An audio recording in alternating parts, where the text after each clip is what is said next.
Welcome to another episode of Bmuse. If you come for a drive downtown, including past the Brockville Museum, you'll see red and white everywhere. We have our Canada 150 flag, but it is important to remember that Canada didn't just start on the 1st of July 1867. We have a heritage that goes much farther back than that, and the same thing is true with our town here in Brockville. So we want to look at some of those city artifacts and find out what is a staff's favorite. So we've asked everybody to come on out and show you some of the things that maybe you haven't had a chance to see before. Hi, my name is Allison McMahon and I am the registrar here at the Brockville Museum, and this is my favorite artifact in our collection. It is a Canadian volunteer militia tunic that can be dated between 1863 and 1871.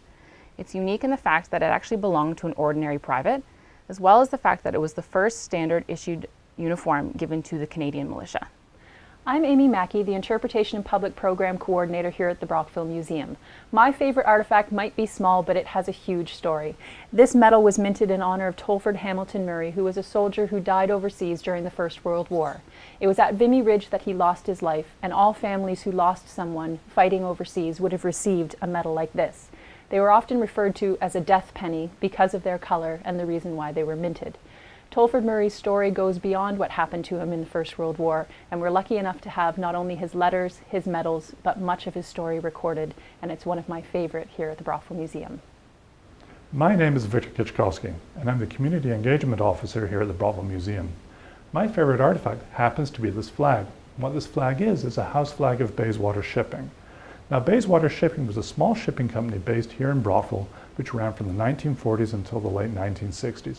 And their fleet of 5 ships delivered coal to ports in this area.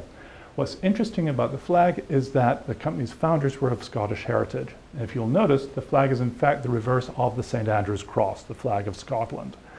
It's my favorite artifact because it's the only one I've ever seen, and it ties our museum to Brockville's rich river heritage.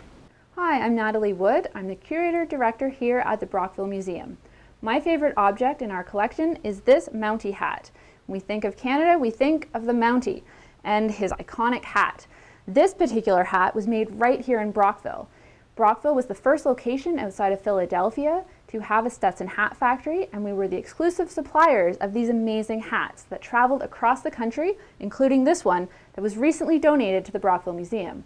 Everyone remembers Stetson. This one was made right here in Brockville.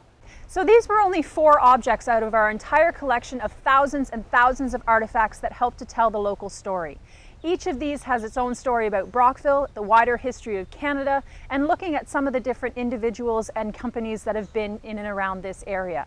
Now, all of them we could talk in more depth, but we really didn't have time in this segment. For you to find out more about companies like Stetson Hat or Bayswater Shipping, our military, or even the story about Tolford Murray, you can visit our website at brockvillemuseum.com and search our collection for yourself, and you'll get to see pictures of some of these objects up close and many of the others that are not yet on display.